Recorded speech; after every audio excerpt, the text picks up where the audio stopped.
welcome to our 10th episode. We have made it. It feels like we've made it, Josh. How are We you, did Josh? it. We did it. I'm good. Welcome, Do you, everybody. Hello, Eamonn. We did it. 10 episodes. 10. do you feel the sense of achievement? I feel I am moved. I am moved beyond words, but I still have words. So we'll see. We'll see.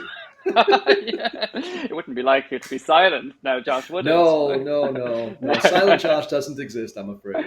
We have such a huge show for you today, just to mark the celebration. We are traveling all the way to Latvia to bring on our guest. Come on in, Mika. There you are. Welcome to the show, Mika. Thank you. You Happy to are be our 10th guest. And it is exciting that we have had 10 people that have been on this show sharing the world of the madness that is the arts and try to spill the tea on what's happening globally. See, I could do some rhyme now because I'm a rapper. here. Do you remember in episode 1, Josh? And I was kind of like trying to, do all this Trying. kind It of wasn't. You yeah, weren't yeah. so It just successful, it but you just were trying. I hit the nail on that very quickly. I was like, Eamon, stop trying to be cool. You're not able for that. That's just not. We're just not here for that. So Mika, we'll get to know a little bit about you and your work and what it is that you're up to in the art world, etc. Later on in the show. But for now, we're going to hit right into our first topic, and we're going to go into intergalactic space. I'm going to see some ridiculous colors and amazing exploration. Who are we going to see first, Josh? So this is really kind of cool. There's an artist named Martin Vargic, and what he did was he used three public databases: the Extrasolar Planet Encyclopedia, NASA Exoplanet Archive, and ExoKyoto, and took basically all the information about 1,600 exoplanets, and then made two different kinds of composites. And so one is like all these hot Jupiters, all these gassy planets that have all kinds of crazy ass colors, and then the other one is like the rocky, icy planets that are more like Earth. And so it's really cool. It's like this is like actual nature's beauty. This is what the real color of the universe is that's out there. And when I saw this earlier this week, it came across one of my email inboxes. It just blew me away. Like, A, that we found like more than 6,600 planets at this point outside the boundaries of our own solar system. But then B, that we can take such good photography of them that we can do this kind of thing with it. I just think it's wonderful. It's really cool. And the exoplanet, I was reading about this as well. I just found it really intriguing when you suggested this piece. There's 1,100 renderings of exoplanets that are arranged in this piece. 1,100. I think that's incredible. And also imagine having that patience to put that detail into this piece. And they are arranged by heat levels, and by doing that, I suppose obviously you're going to get that really gorgeous gradient of coloring that's present there. And I have Absolutely. a little zoomed in version of that. There's the detail of it, just to see the incredible detail of that. Have you heard about this, Mika? The story? No, this is the first time I'm hearing about it. Welcome to It, practical science. it's practically it's the most science that I'd be interested in, to be honest. I'm not really into kind of science, but I am quite intrigued by the whole space exploration thing and about how far and wide and diverse the planets are beyond our home country, our home planet. It strikes me that there's like a number, Yeah. because I think of space as so infinite, but there's like, how much did you say? 1,100? Well, Or, Well, I think that's what he put together. They found more than 6,600 at this point. So that's more about the limitations of our technology than what's out there, right? Like we know there's more out there. We yeah, just can't necessarily see them yeah. yet. I mean, to see it like in a rectangle is also kind of, and like so organized. I Yeah. don't know. Well, this It next just, it image kind that of Eamon's going to contrasts put up. against.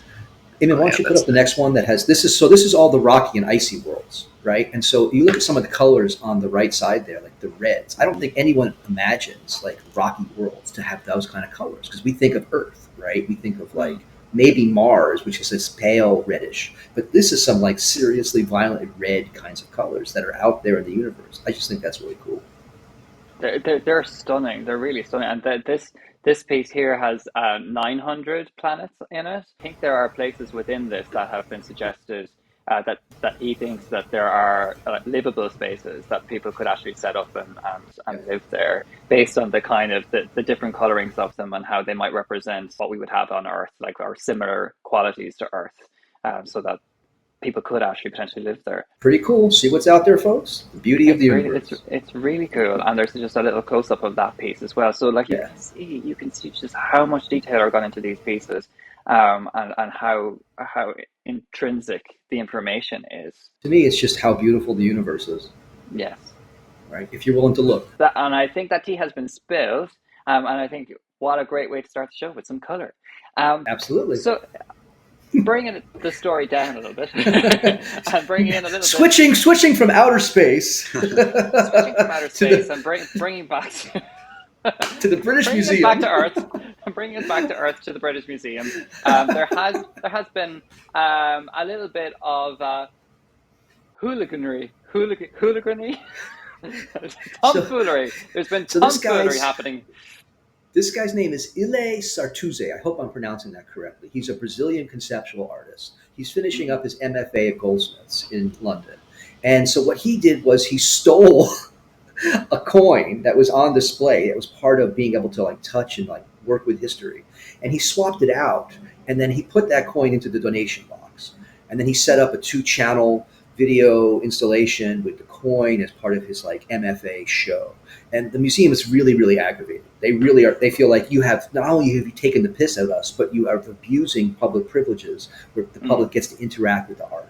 So they're really angry at this. And of course, he says, "Oh, I'm an artist, and I thought this was an interesting comment on like colonialism, the way the museum keeps things or doesn't give things." And so that's the controversy that showed up with this one this week. Yeah, I found this really interesting too, because I kind of went into a really deep hole when I was researching this, and about like how some of these museums have acquired a lot of these artifacts and some of these historical pieces by means of warfare, by means of different violence and horrible events that happened in history, and that's how they kind of acquired them. And I suppose looking at it today, from my perspective, or in my opinion, I feel like, okay, well, at least they're preserving them, at least they're keeping them safe, at least they're in a secure environment. But I suppose what this person is trying to say is that, why should they have them, and why is it in this public space and not elsewhere? What do you think, Mika? Where do you stand on this? I think, yeah, if they want to have a British museum with British things, that's great. But if you have a lot of artifacts which are direct exploits of, or yeah, whatever the word is, of colonial ventures, then I think that's totally inexcusable. And it's also kind of makes any effort that, the country makes to say, oh, we're, trying to be progressive, and but then not dealing with your history and then saying, oh, but this is too far. We're not going to return these things. It's like, well, it's kind. I mean, I'm from the U.S. originally, and we have a lot of similar hypocriticalness of we're progressive, we're moving forward, but we're not going to make up for what we did in the past. We're going to just pretend like that's okay. So I think, yeah, the museums is like an echo of that, in a way, of not Well, in dealing particular, with the museums in particular, because there's ongoing cases in England right now about various kinds of things where other countries have said categorically, we want these back, right? We never agreed for you to take these. We want these back. And they drag their feet for decades and don't. Ostensibly under, we're opening up the museum, we're restituting, we're repatriating, but they take so long to do it that it doesn't actually ever happen. Yeah. And even if they didn't want the stuff back, it just seems weird to be showing it, knowing that it's a direct reflection of your colonial history. Right. But maybe some people want that. Yeah, Right? or some people might think, well, it's messed up that happened, but because of it, we know more about the world. But it's through a colonial lens, which is problematic also. This guy was very clever in how he did this action, because the coin never left the museum. Yeah. That's why he couldn't get arrested. Yeah, and the museum had tried to take action about it and had tried to go to the officials to try and create a case about this. But because the coin didn't actually leave the building, because within the legislation of the gallery, the fact that you are allowed to touch those pieces through showings it also meant that because he did touch it, he was allowed to do that within that space, within the gallery environment. So he didn't break any laws, which was quite interesting too. He did what a conceptualist does, right? He found the outer limit edges of the logic of the situation and then pushed it. And Right, didn't he plan it?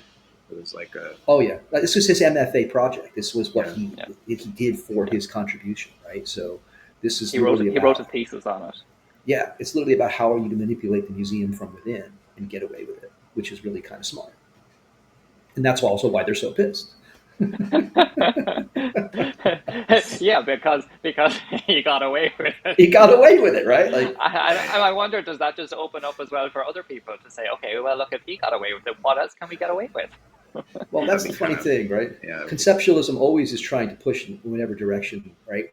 Go to the next step in some kind of way. So, given the amount of problems we already have with people trying to damage things in museums currently, I don't necessarily know that this should be anything more than a one-off as a kind of proof of something, right? I wouldn't want to see this happen all the time because No. the museum is is that right. an issue for this museum? And like, Well, if they're trying to put stuff out in public and let people handle art, right? Like they're making a good faith effort here not to keep it behind glass, to let people actually like be with history in different ways, and then to have that kind of abuse, even just for the project. I get it, right? I think from their perspective, they're worried about like what this means for people coming to the museum in the future. it's also, well, yeah, I mean, it's messed up, I guess.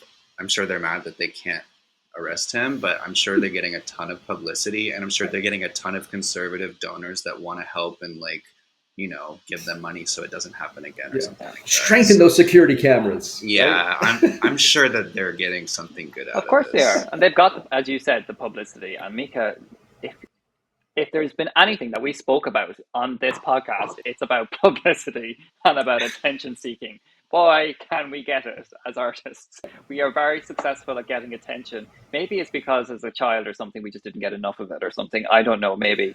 Or I don't know. Or ADHD, who knows? Yeah.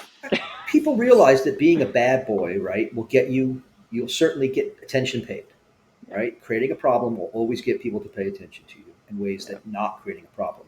Yeah, I think that's true. Let's give more attention to the people solving problems. Exactly. I think that tea is spilled. Before we move on, here just a little quick hello from Nua Collective. We are a visual art community home to 20 artists and hundreds of their artworks with fresh work added weekly. Our new journal featuring articles and podcasts also available on Apple Podcasts and Spotify. And of course, our beautiful print publications highlighting our collaborative collections are available for sale via nuacollective.com. And keep close to that because we will be releasing a brand new one at the end of August. Blackout, our international touring exhibition, is currently getting prepared to set up at the Green Sheep Studio in Thurles, County Tipperary, Ireland. And that is opening on August 2nd, 2024. Don't forget to follow us on Instagram and TikTok. Like this video and subscribe to our YouTube channel so you don't miss out on us spilling the RT. Isn't that right, Josh? You better like, you better share, you better tell your friends, you better get 3 people today to follow this. Why? Because you're going to miss out on episode 11 if you don't. You've 10 episodes to catch up on. That's a whole binge. Who knows the craziness we will get into next week? I can tell you we got some craziness this week to come. Yes, we do. Yes, we do. Right. Moving swiftly along, let's catch up on what we have been doing for the last couple of weeks by going straight over. Down spiral of Christies continues, my friend. Christies is down by 22% in this first half of this year. It's a 22% drop this year over last, and then last year was a 23% drop from 2022. So they've gone from 3.5 billion down to 2.1 billion in sales. Right, Amazing. That's more than 40% loss across 2 years, and they will not actually release any of their private sales numbers for this year. So that means it's gone from 850 to 484 million. Down to below that significantly, and they won't even tell us what that number is. What on earth is going to happen when auctioneering element of the art is going to stop, or is it going to just change? I think that's probably the question is like, is this just changing? Is this just a changing way of doing things? Well, historically, we know that this blew up as an investment vehicle back in the 80s onwards, right? At a certain point, institutional investors, companies, people with big money realized that this was a way to place their money into something that would gain over time. And Yeah. that's an act of faith like any other market. Well, guess what? If that market collapses, got to pull out. And they won't come The, back. They'll find something else. the interesting thing about that, though, is that you say corporate there, where some of the reports are stating that the Gen Zs and millennials of the world are actually keeping quite level and in fact increasing in numbers as to who are investing in art right now. And I think I thought that was quite an interesting statistics. It's definitely not coming from my pockets, but I mean, in other millennial pockets, perhaps maybe that The might be the number case. difference, yes, you have more people that are investing, but the levels at Yes. which they're buying is so much lower, right? And Yeah. so it truly is like the whale versus the little fish. Yes, there's Sure. huge schools of little fish. There's all kinds of stuff popping up all over the place around the world, all kinds of local markets. But that's none of the stuff we're talking about at the high market level here, which is truly like object commodity, right? And that's the stuff that ends up in free ports. That's the stuff that actually doesn't get seen. And the reason it's in free ports is because the people don't want to pay taxes on it, because the corporations want to be able to invest and then be able to sell and not actually have to pay taxes. Huge. Do you have any thoughts on this, Mika? Not really, to be honest. I don't follow that side of art at all. Um, We do, just because we see it as kind of a sign of the times in terms of what's going on, yeah, right? That I because it's this is interesting. collapsing, there's all this other stuff that's happening then instead.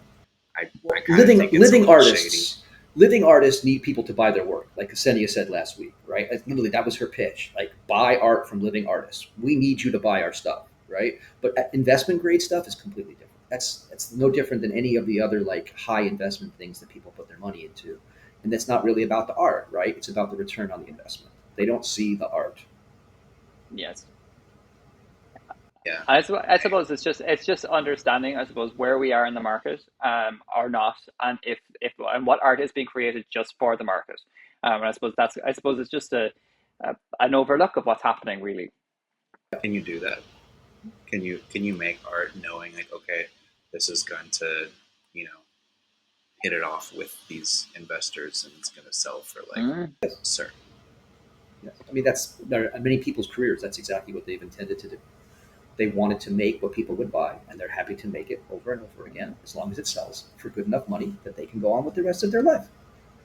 And is I the can't tell anybody else what their practice should be, right? That's not my practice, Yeah. but They're Mm, it's solely focused and channeled towards commercial gain rather than creating a concept for stating something or trying to get something across or using concepts in their stride to create a hype or to create some sort of media attention in order for them to sell work, and by exchange also gaining traction but also gaining a massive income. But then I suppose it's just looking at what way things are going and just having the full perspective on all of those. That. we have another quick update. We all may remember last week we were talking about this Tasmanian museum and the ladies' room, and the fact that they put it into yes. the toilet so that they could keep the men out because the guy had sued because he wanted to have access. And turned out there were a couple fake Picassos that were part of this. Well, this week, the Picasso Foundation said, we're cool with this. It doesn't bother us. That's the update. Like, that's the update. That is the Picasso's people update. are like, we love this. Keep going, right? No problem. It's Princess Kersha right there in the flesh. We love her because she's so brazen. How? Yeah, she Oh, truly does not care, right? She no, literally said this week, my whole goal was to aggravate as many men as possible. Well, I think she has managed to do that, certainly down under. she sure has. Have you heard about this, Mika? Yeah, I think it's great. I think it's great that um, they were people wanted to get in even more because they heard there were Picassos. Like, of course it's Picasso, you know, like that's the one that guys are going to be like, oh, I gotta see it, and then it was fake. So, Yeah, sure was. And not hung fake. upside She down. painted it, right? Like she painted it herself. Oh, yes. And, Yeah, but also, I think she that's even better. It's like it's not like she bought it online or you know like she actually just it's like it is its own art. yes, I think it's absolutely. great. And she said, like, she thought people would catch on to this very quickly because she said she hung one upside down. Like, she deliberately was Yeah, like, how much more do I need to tell you? By the way, this isn't what you think it is. But I think people got so incensed at the idea of keeping men out, right? Like, just that idea, even in the world of 2023, that idea incensed people so much that I think the rest of it just kind of went underneath the radar. Like she got the controversy, but she got the controversy a different way than I think she had intended. She still got the attention. So I mean, Absolutely. Here So we you are and still we're talking about it 3 weeks later, right? Like, is and this she's you made. already talked about this last week, or We did, yeah. we So she's talked made about it. two ah, episodes. She's made two okay, episodes of the show. okay. Mika, even you've only made one episode thus far, and she's made two. So I mean, that's just. I think I don't know what Well, that's saying. I mean, she had two exhibitions, right? So Okay, two fair enough. episodes, two exhibitions.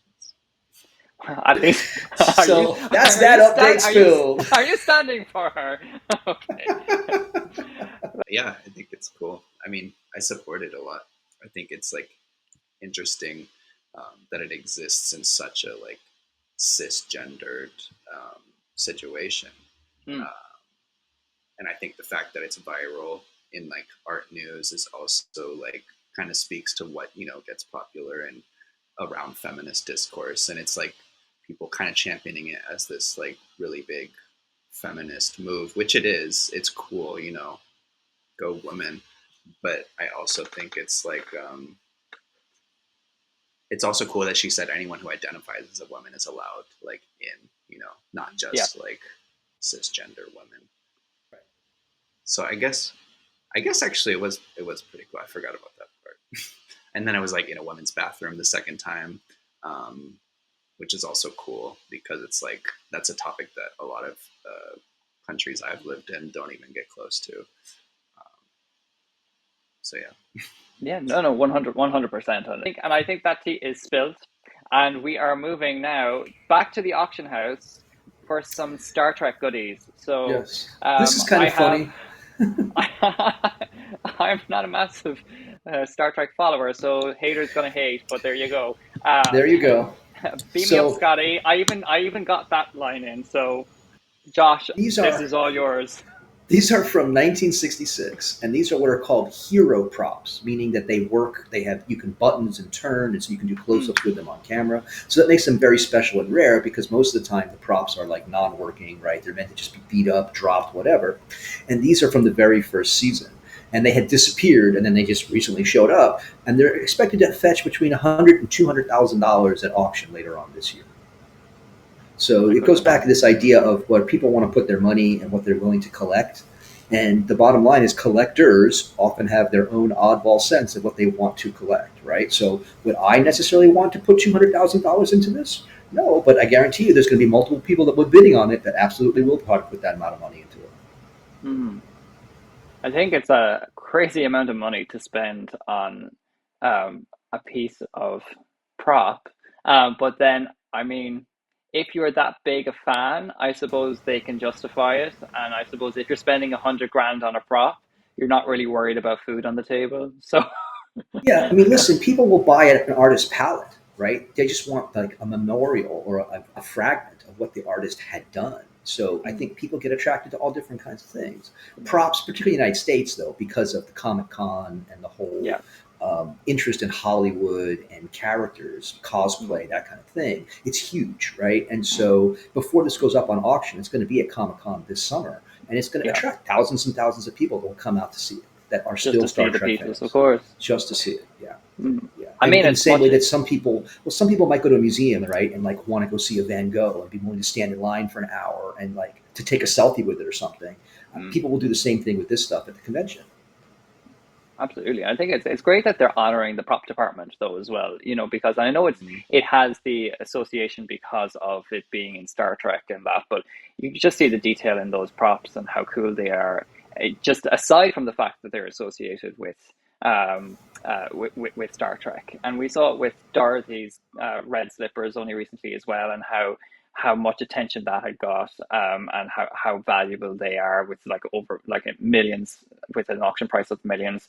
And you see it in like I think within that auction that's happening with these pieces, there's a whole load of Harry Potter memorabilia that are going up in auction as well. And there's Yeah. it's kind of cool to see the kudos for the prop makers too. Of course, they'll never see a penny of it, but and there you go. No, no, they certainly won't. But again, it sort of speaks to this idea that like what we value can be very different, right? And Yeah. what people who are into this, what they're valuing, I think, is like the emotional connection they get to the show, Sure. to like where they were in their lives, right? And so the prop becomes not just a prop, but also a memento or a token in some way of those experiences. The power of nostalgia, Yeah, for sure, the 100%. value of What do you nostalgia. think, Mika?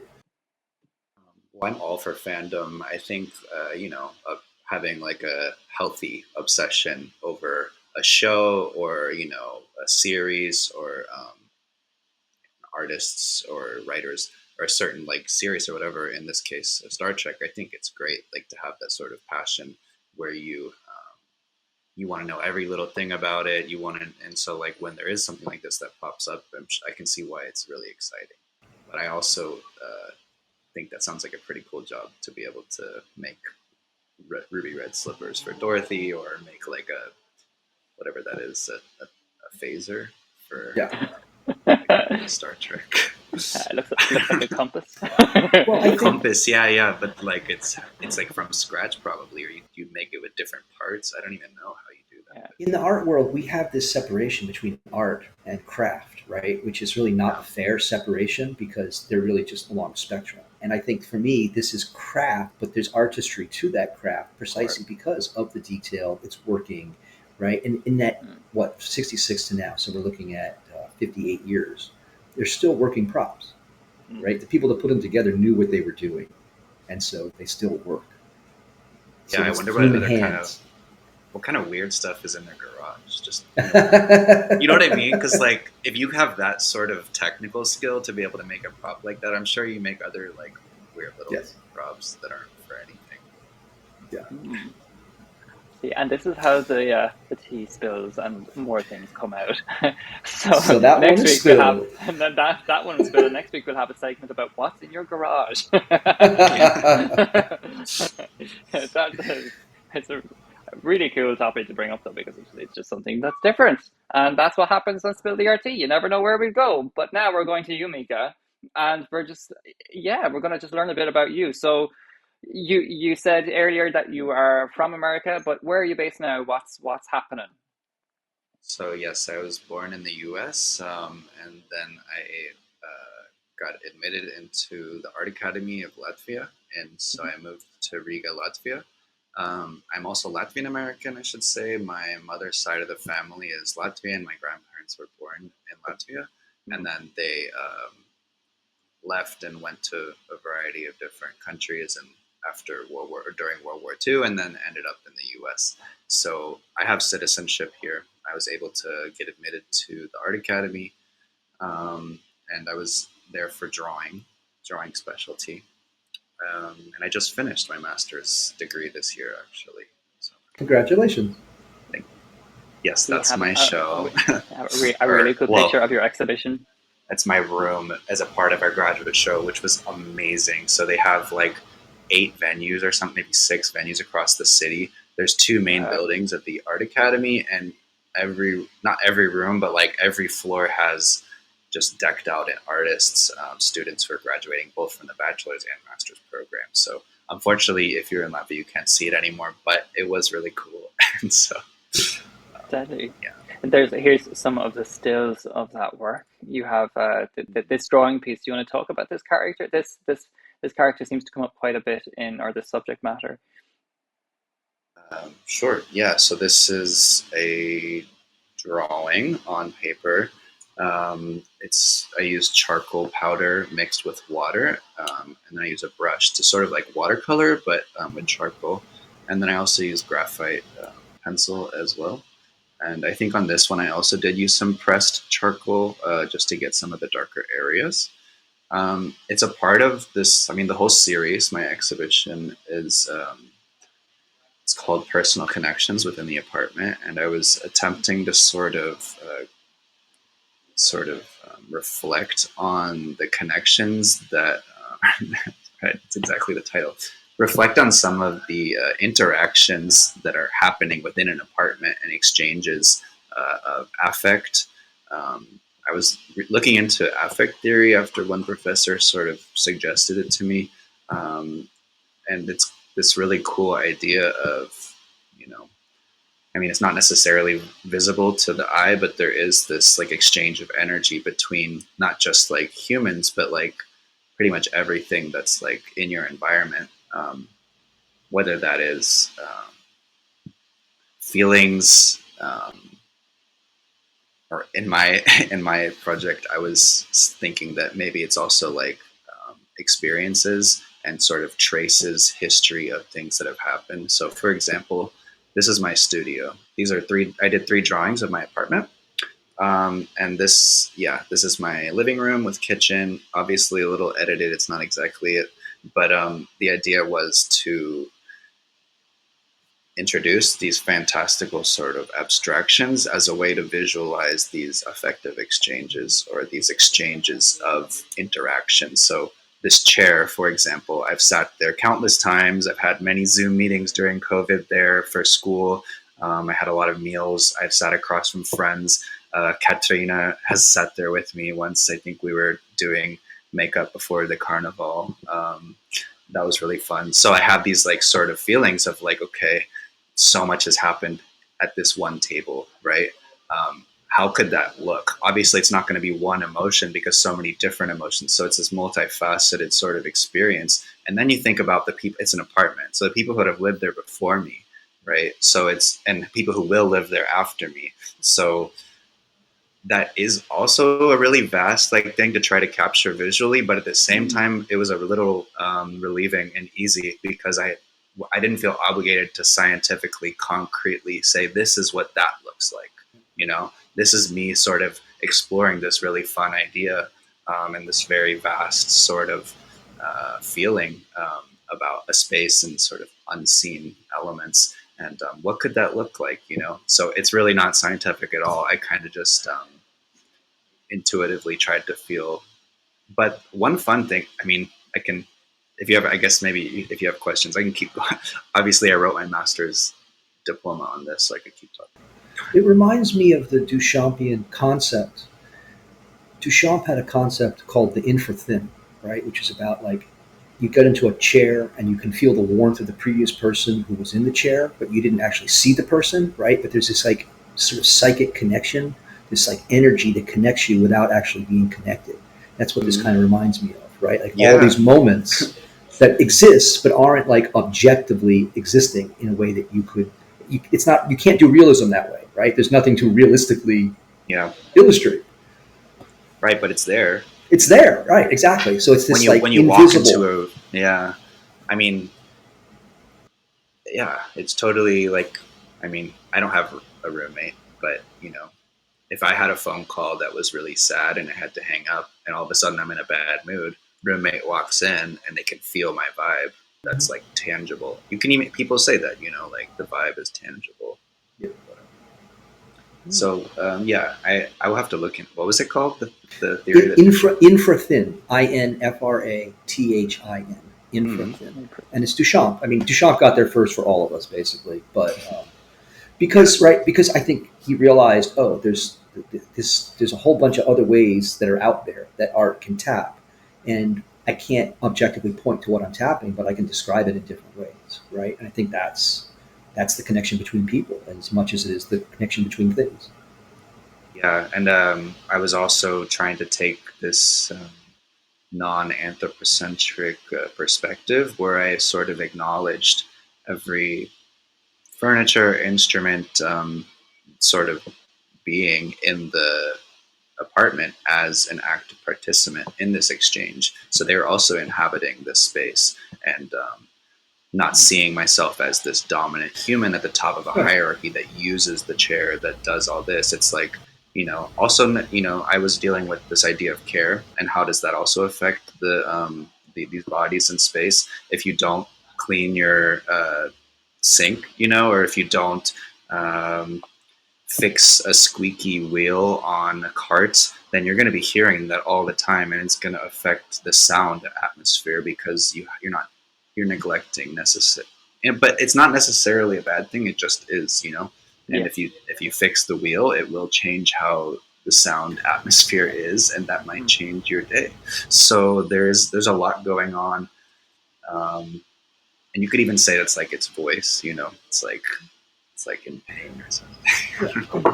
It's a really interesting phenomenological kind of position that you're presenting here, right? It's like everything exists, and so therefore everything is actually interacting, and so therefore, Yeah. what would that actually then look like if you're going to try to visually represent it? Very interesting. Yes, yeah, and it's a very vast. And I actually came to that sort of conclusion as I was like finishing up and deciding, okay, what really is this project? And I had to add more theoretical aspect to it. So I'm glad it turned into that. At the beginning, I just kind of wanted to bring these natural inspired abstractions into my apartment setting as a way of sort of introducing a world that maybe challenges physical Mm. expectations and sort of allows for fantasy. Um, because I'm a big fan of fantasy. So Yeah.